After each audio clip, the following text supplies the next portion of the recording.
Yeah, streaming is good, and we can get back to the lecture. Wow, let's start review just like some of those approaches and start with the simplest one, the planar projection, that is object-based shadow algorithm. So, maybe this is easier to see. Any idea what's happening here?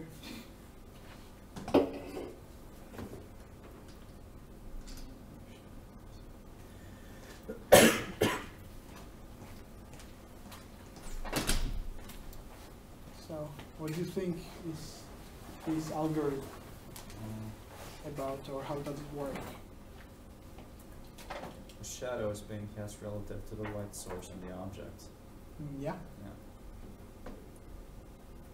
Yeah, that's actually true. How it works with that, well, the other image is actually easier to see. It's called Blin model. It's very simplistic one. So you just take the light source. You need to know the location of the light source. You need to know the geometry of the object. And you take the ray coming from the light source hitting the object, and you just extend that ray down to the surface, and that way you actually project, like directly project those objects down to the surface, and then you render this one, you render it twice, just without shadows, and then you render this one with zero height, all placed on this surface. But this comes with lots of limitations. One of the biggest limitations is that the surface should be planar, it should be smooth. If you have some unevenness on this surface, it will not work well. So you really need something smooth. For example, if I do this for this object lying on this table, that's okay. But if I put it somewhere like here on my keyboard, then it will not work very well. And also, one object should not be located in the shadow of another object, because there are no like this intershadowing considered. And yeah, for example, do you see any artifact here that looks something really weird in this case? Just try to guess. So on this side, what is a bit weird?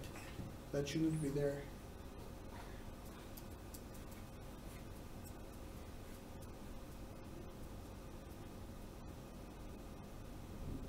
Yeah?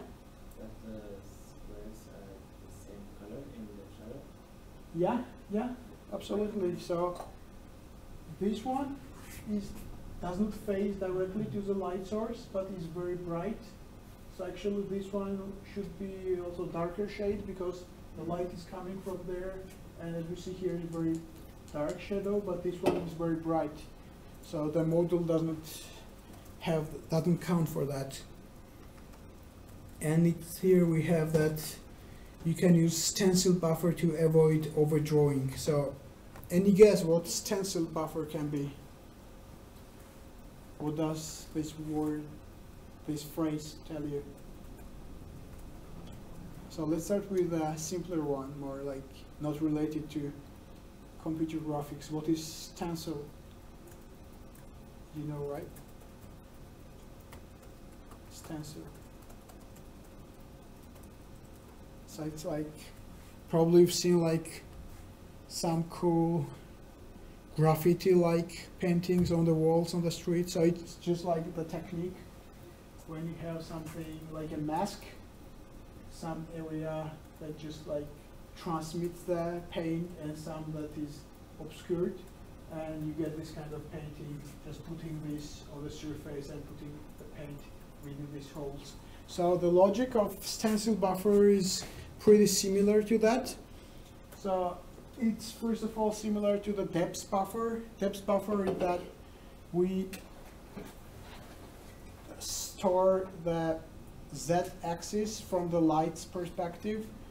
No, from the viewer's perspective for depth buffer. From viewer's perspective, you store the depth information for the object. For example, I store what is the if I look this way and this is the that axis, I store the coordinate of like this table and the chair and the table and further the object.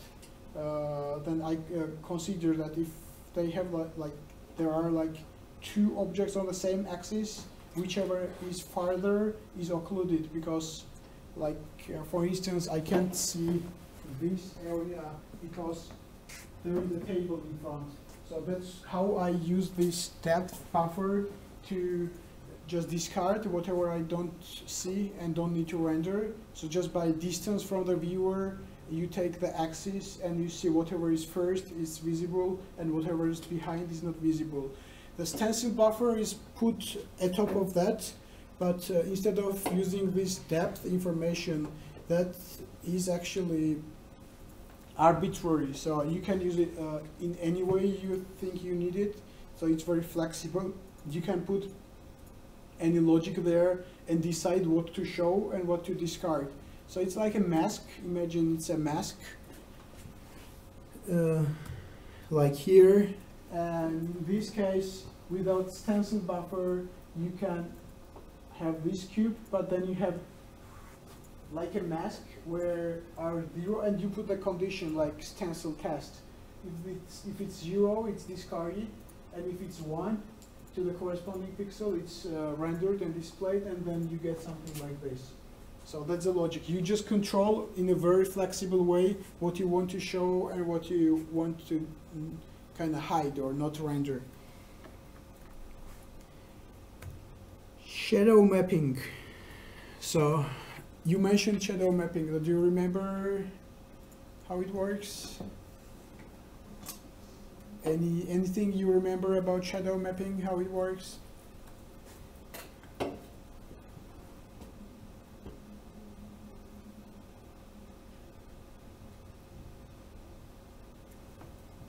So actually the algorithm is twofold. First, we take the direction from the light source and we calculate each of the points, how far they are. So it's something like taking a depth buffer from the light source point, so that you know what is occluded, what is kind of hidden or obscured from the light source perspective, and what is closer to the light source that will be illuminated. And on the second run, you just take the location from, and you actually save those depth values.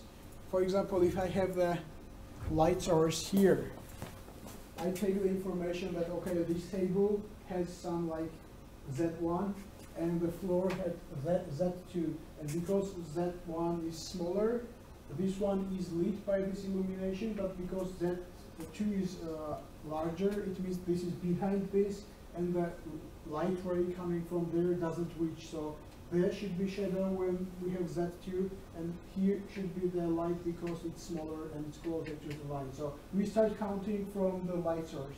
And then we get back, we save this information, and then we start again from the eye. And when we take like a look from the observer's point of view, we consider that Z values that were counted from the light source, and that way we actually decide what should be in the shadow and what should be illuminated. Like for example, this is the depth buffer taken from the light source, and this is the same object. So in that case, you don't care about the color. You just need to know the distance from the light source and whatever comes first and whatever is behind something. And when you look from the observer's point of view, you know that, okay, when rendering this point, okay, this is close, like this is on the path from the light source, this is illuminated. Like this one comes first from when the ray is coming, so this should be illuminated. This one has like other areas in front of it, so this one should be in the shadow. And that's how you determine what should be in the shadows and what should be illuminated. That's yeah, more or less how it works in a nutshell. Did you follow along? because if you didn't, that's understandable, because this is pretty difficult to understand the first time around, and still is kind of, but playing around with it will maybe get you there. Like shadows was a difficult topic last year as well. Barely anyone implemented it. I understood the C values, but everything else is just a blur right now. So basically in the shadow in the second image there, if you, from the observer's point, see, you see the position of the ground, right? And then you get that world position of the ground point, and then you shoot the ray to, or just measure the distance from that point to the light source. And if that distance is longer than the depth buffer indicates, then the point is in the shadow, right? Yeah. So yeah, it's actually from the other way around. Yeah, when you take the point and you shoot the ray to the light source, if there is other point of that object on the path, it means that that point will get the light and this one will remain in the shadow. For example, if I see this floor and I shoot the ray from here towards that light source, it will be table on its way to the light source, right? So it means that when the light coming from there, it will be illuminated here on the table, but the floor won't get that ray anymore. So whatever is farther from the light source and has something in between the light source and itself is in the shadow. And another topic that was sort of, or another term that we didn't really understand too well early on when we first covered this last year, is the concept of these buffers, both the stencil and the depth buffer. They're both sort of just textures, right? Yeah. You could view them as that. Like, or mask, yeah. And so when you have the depth buffer used for shadow mapping, it's simply a texture rendered, or you take a render, well, you draw the scene from the light, and then you just take that sort of rendering and pop it into a texture which you can then sample from later on. Yeah, actually the key difference is that stencil buffer is more flexible. You can put any logic there and use as you want, while depth buffer has already the logic embedded that whatever is farther is occluded, so it's obscured and is not shown. While for stencil you can have something very arbitrary, like, okay, like this.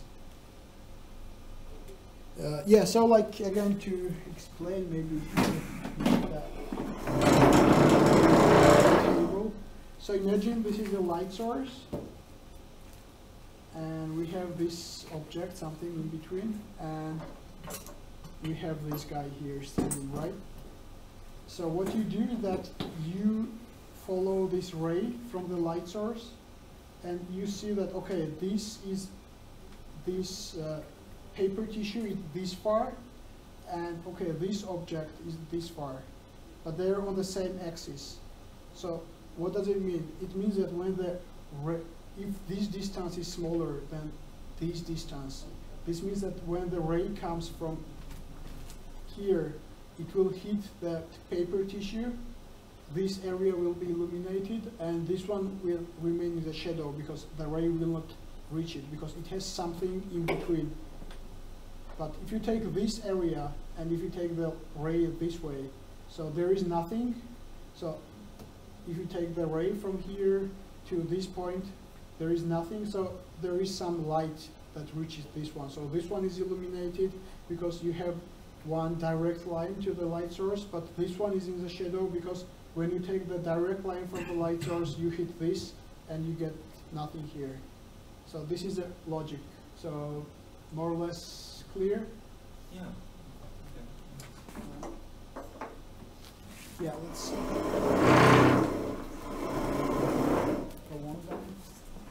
well, what problem do you see here? Problem, limitation. What is a limitation here?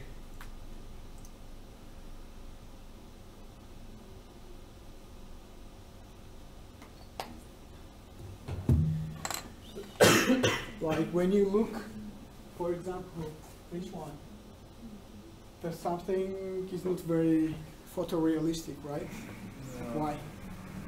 Well, there are lots of reasons, but obvious one for this context. The stairs is shown on the floor, or at least it looks revolved. Sorry, what was that? Like the stairs that's most to the bottom of the image doesn't show on the green background. Okay, this area, right? Yeah, the bottom part. Yeah, here. Yeah. Yeah, so what is the reason for that?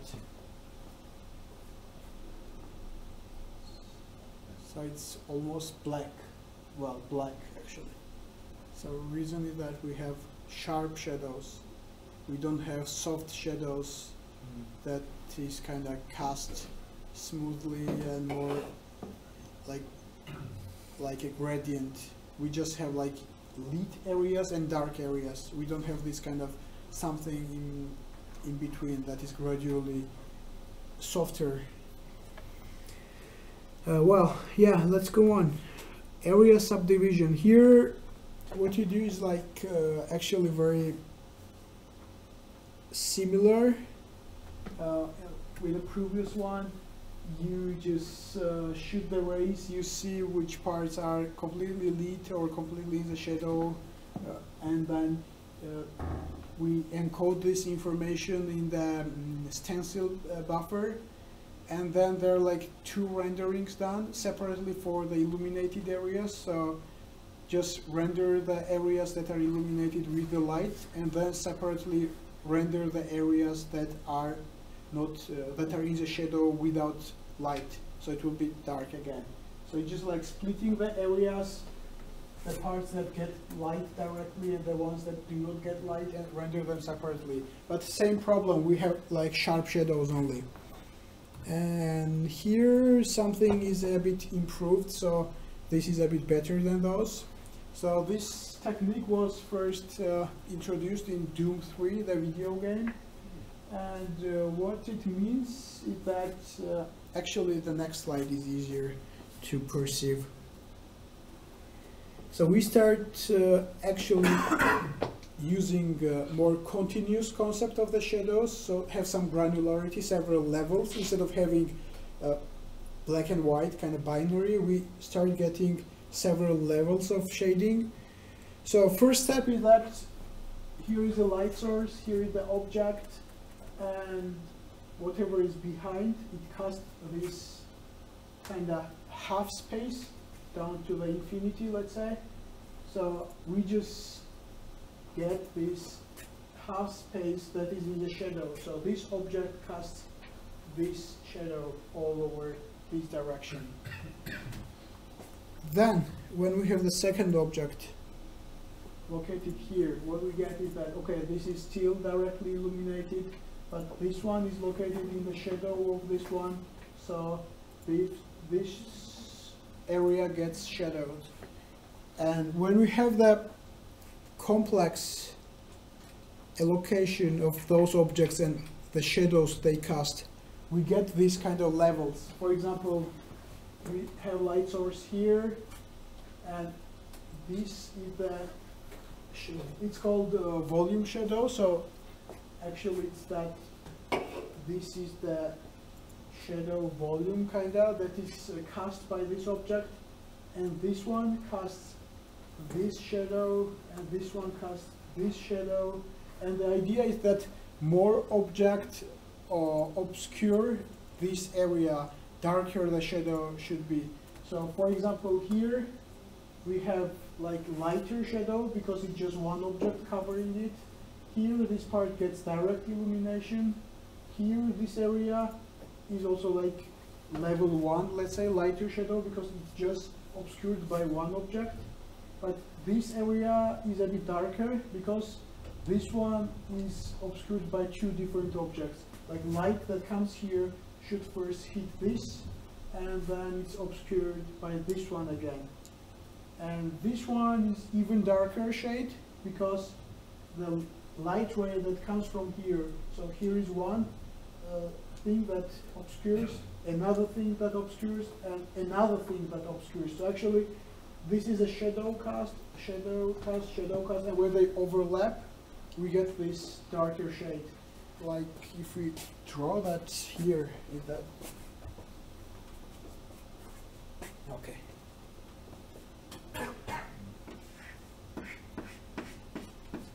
So we have the light source and we have one object, right? And let's say cast this shadow, and then we have another object that casts, like let's say this shadow. So when the shadow cast by this one and this one overlap, this one gets darker. So that's the logic. So we, instead of having binary, lit or dark, we have several levels. So lighter shadow, a bit darker, more dark.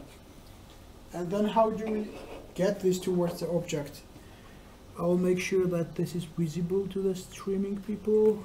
Just a second.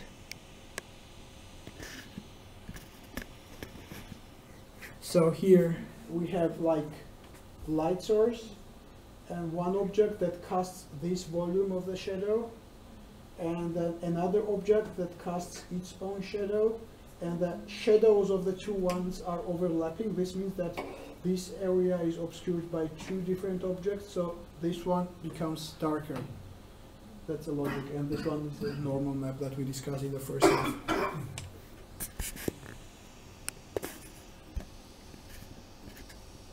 Okay, let's go on. Okay, now we have observer here that looks towards an object. So how should you know how dark should that object be? So you just take a path, so it's called Z path. So you just like actually take the path and accumulate your shadows. So for example, you get into the shadow of this object, then you got into the shadow of the second one, so +2. Then you got in the area that is occluded by this, and here you got out of this shadow, so it's one level less. And in this point, you got out of the shadow of the second one. You have just like one first dim shadow that is from here, and when you get out of it, you get to the object that is unshadowed. So you just like count which areas do you cross. Like you add because you have occlusion from this one, you add one more level because you have covering from that one, but when you get out of that, for example, when it's getting out of the shadow cast by this object, you have minus, and when you get out of the shadow cast by this object, you have minus, and finally you reach this one that doesn't have any shadow and is just like regularly illuminated. So is this part more or less clear? At least like this one. Why do we have several levels? Lighter shadow, a bit darker, and the darkest one, how does it get? So why is this +3, so the darkest one, and why is this lighter, +1? Well, you add the shadows from the different objects onto each other. Yeah, exactly. Cool. Yeah, exactly. That's a logic. That here we have shadows of 3 different objects adding up to each other. So this shadow, shadow of this one, and it means that it's kind of covered by 3 different objects. While here we have just like shadow of this one that is covered from this direction and is lighter than this, that is in the epicenter of all shadows.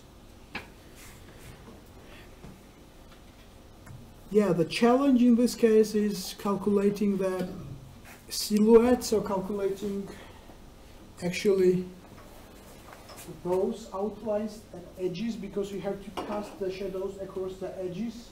One of the problems can be that it can be transmitting some light inside and not be the closed object like the hole here.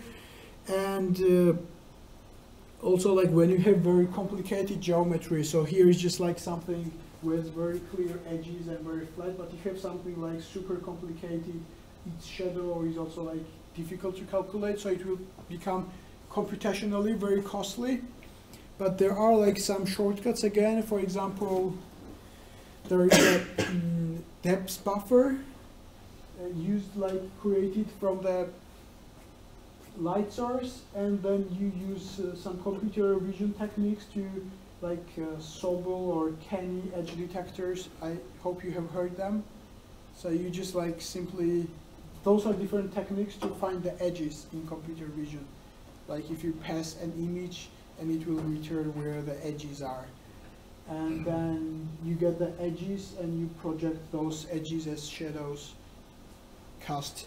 So all you need to find is that where the edges are, because from the edge you cast this shadow in these directions. But in this case it's super simple. Here is the edge and here is the edge. But imagine if this was something super complicated, then it might not be that easy to identify where the edge is. Yeah, and finally we reach the soft shadows. So how it's done? We have like two areas actually. Umbra that is completely dark, and penumbra that is somewhat partially illuminated and partially in the shadow. And there are like some extensions of already discussed algorithms. For example, for shadow volumes that we have this one, like casting the shadows. What you do is that you simply use stencil buffer and you add different logic into the stencil buffer to get different shades of shadows as you go through the object. And in shadow mapping, actually the logic is that when it's closer to the edge, it's darker, the shadow is darker, and when it's farther, it's lighter. So you have like this area, penumbra wedge, so penumbra, the one that is partially illuminated, split into several sectors, let's say sectors or triangles. So closer one to the edge is darkest shadow, and the one that is a bit farther is lighter, and the one that is farthermost from the edge is the lightest shadow. And then you simply interpolate the values to have a smooth shadow. So you interpolate those values and you kind of blur, and you get smooth shadow from dark to light. So when you have any object like, let's say, I don't know, this one. So if the area is very close to the edge, it's dark, and when it gets farther, it gets more light from the light source, and it gets lighter, lighter, and lighter. And to find that kind of smooth gradient, what you do is that you split it into sectors and then you interpolate and get some blurring. That's the logic more or less. Yeah, multiple light sources. Multiple light sources is actually not very complicated in terms of algorithm, because it's the same algorithm that is being used. The other thing is that you do the same thing for each light source and then combine. So whatever was shown for one light source so far is done for all independent light sources, and finally you combine them.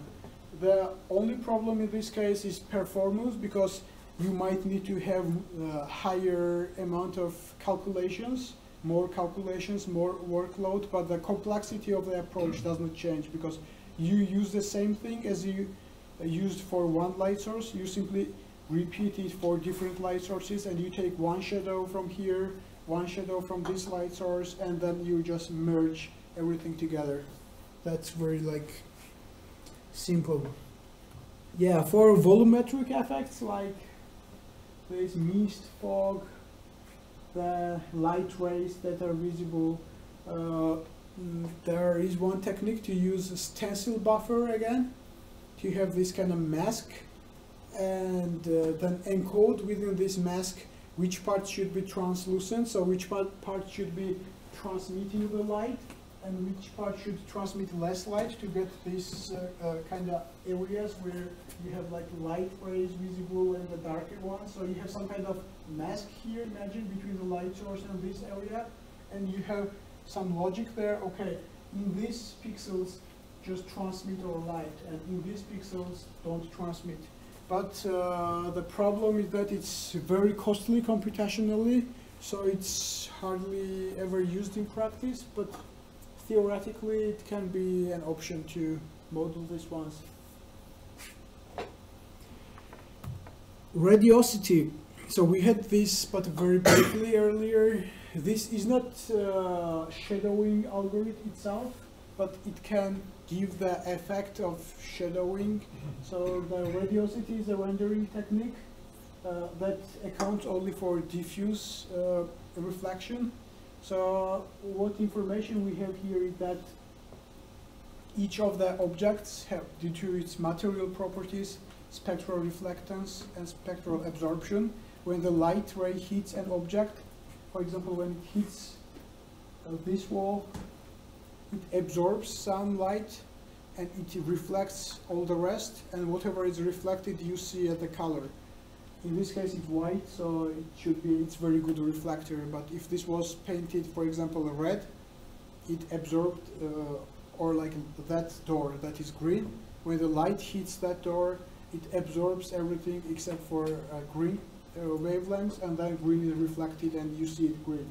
So what we have here is that as the light ray is propagated and it bounces from the walls, several of these kind of indirect bounces are considered, and it carries all the information. For example, in this area it absorbed this light and reflected this one, and when it hit here it absorbed whatever and reflected something, and in that case you get these effects like color bleeding, when you have one color from one object kind of projected onto another one, or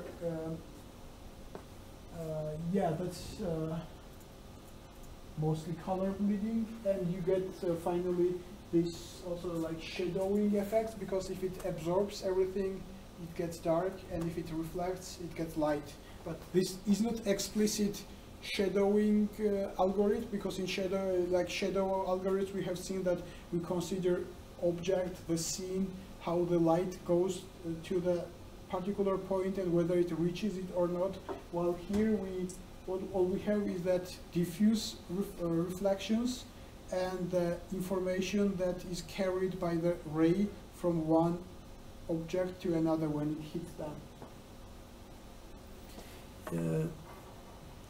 Yeah, that's more or less it. This is actually also considered, if you go back to this taxonomy, this radiosity is considered object-based, but like this one, planar shadow, is also object-based, but in this case we actually take into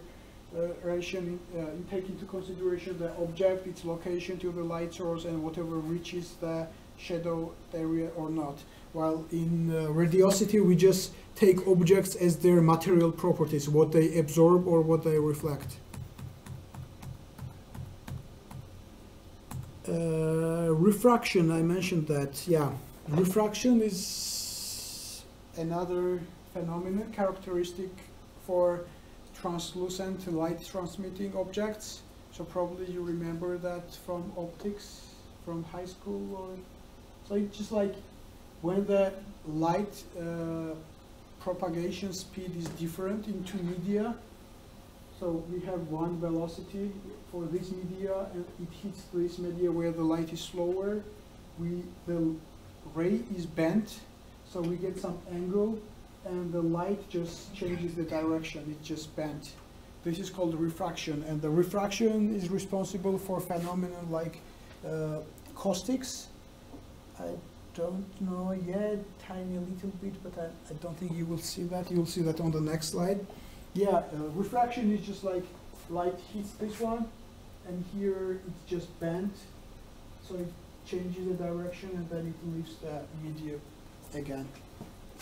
So caustics, like it's kind of lensing effect when the refracted ray is projected on another surface. Like here we have rays that are refracted and then they are cast on this surface, while in this example that I discussed with you, like when the light enters this sphere, there's a kind of lensing effect. The light coming is bent and it goes to the surface and we get this kind of casting here. Yeah, as for the shadows, that's more or less it. And there are like two practical stuff that I want to discuss. It's very bad that people didn't show up, but probably they will see the stream. One thing is that, okay, next week I won't be here, but we will have two very interesting lectures, so I really encourage you to show up. One is by Ahmed, our colleague, who will give a talk about computer vision. So if you're interested in that, that's perfect talk. And Halvor will have a talk on Unity and some demo. You can say more maybe on that. I'll try to go into using shaders in Unity because well, I guess some of you use Unity, seeing as you are doing a game course on game programming. And we'll look into shaders there. They're written in HLSL instead of GLSL, which is kind of different, but we'll get to know that language a bit better. And maybe, hopefully, I'll get into compute shaders as well, because that's a whole another topic. You can utilize the GPU for computations instead of just visuals. Yeah. So yeah, very nice opportunity. So really encourage you to show up on those two talks. And in 2 weeks, in the week after, on the 1st April, there will be last lecture in terms of like the content, because the one afterwards is just like help session. If you have your questions, you should kind of drive that lecture yourself. So this is the last one, where we will give you some like overview of some topic, and I propose 2 topics, and I want to know which one is more interesting to you. Do you prefer to have animations or material appearance, just to know? So maybe popular vote. Pretty good. Yeah, well, I think animations is an interesting one. Animations. What about others? Do you agree? Do I you think want material appearance sounds interesting. material appearance? I'm for animations. Animations. I mean, there's 6 people in this room, Yeah, it's so a we really might as small well have sample. just voted by this point. Yeah, but still like animations. Yeah, maybe I will make a doodle. Hopefully people will watch the streaming. Well, it's nice to give power to those who actually show up, right? That's also fair. So what about you? I'm fine with either. So animations probably. Okay, animations. All right, then yeah, most probably I will go for animations due to the popular demand. Even though you are just 6 people, but yeah, I agree. It's more fair to give How more many power. total are taking this course? Sorry. How many total are taking this course? I don't know exact number. It's around 15, right? Like from something like from 10 to 15. I think we counted about 19 on the first day, then they just kind of disappeared Yeah, I that think so. happens in this course, That happens, sadly. yeah. one by one. 66% And another point, so as far as you already know, the exam will be from 3rd to 6th of May, from Friday to Monday. And then there will be exam presentation and oral exam kind of, where you have to first present whatever you have done, and then there will be some general questions, theoretical stuff. So, and I discussed this with Christopher, and we propose these dates. So Thursday 9th of May and Friday 10th of May, so somewhere here in this time frame. So I just wanted to ask you whether you have any other exam on these dates, not to kind of B2. I didn't check it, like, when it was first proposed, I don't think so.